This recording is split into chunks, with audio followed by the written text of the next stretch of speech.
આજે અમે મોટી મોરપુરી ગામમાં બાબા સાહેબના ટેચિયાનું અનાવરણ કરેલ છે। અમે આહવાન કર્યું હતું કે આપણે મોટી મોરપુરી ગામે સંમેલન કરવાનું છે। ત્યારે મારા સમાજના આગેવાનોને હું કહેવા માંગુ છું કે આપણે 15 ઓગસ્ટે ગાંધીનગર જવાનું છે। ત્યારે ગુજરાતભરમાંથી 2 લાખ મોટરસાઇકલ અને ઓછામાં ઓછા 10 લાખ દલિતો ભેગા થાય એવી હું અપેક્ષા રાખું છું। અમે જ્યારે આ ગામમાં બાબા સાહેબના ટેચ્યુનું અનાવરણ કર્યું ત્યારે ગામના પાટીદાર સમાજના લોકોનો પણ હું અનુજાતિ સમાજના પ્રમુખ વતી આભાર માનું છું અને સાથે સાથે મારા સમાજના લોકોને મેસેજ આપવા આપું છું કે તમે જે ગામડામાં રહેતા હોય એ ગામના લોકોએ સંકલન રાખીને આપણે રહેવું, કારણ વગરની કોઈ ઝંઝટમાં પડવું નહીં।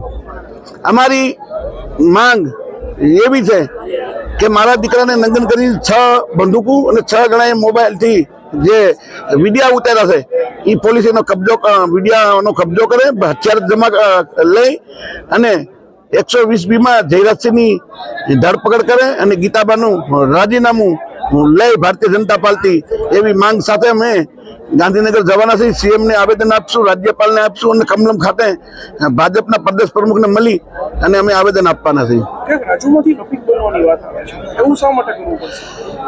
કારણ કે આ લોકોને જ્યારે અમે હિન્દુ છીએ તો એને કઈ ફરક નથી પડતો, પણ આ લોકોના અન્યાય અને અત્યાચારથી કંટાળી અને હું મુસ્લિમ ધર્મ અંગીકાર કરું છું। मैं गुजरात के दौरे पर हूँ। आज बोटी मोहनपुरी गांव में डॉक्टर बाबा साहब अम्बेडकर की प्रतिमा का अनावरण करने के लिए मैं आया था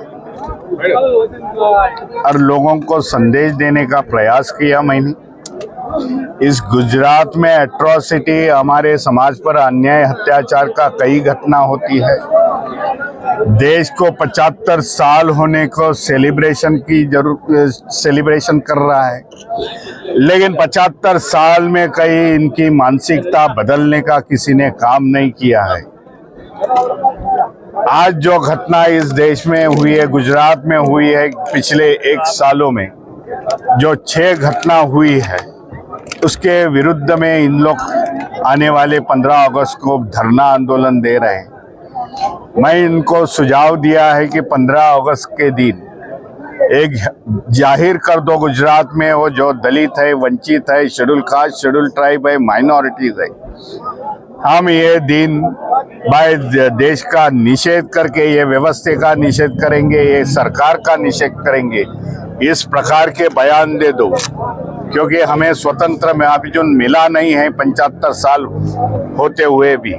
इस प्रकार का मैंने संदेश दिया है। सर, ये जो बंधारण की बात है, बंधारण का गुजरात में कैसे पालन किया जा रहा है?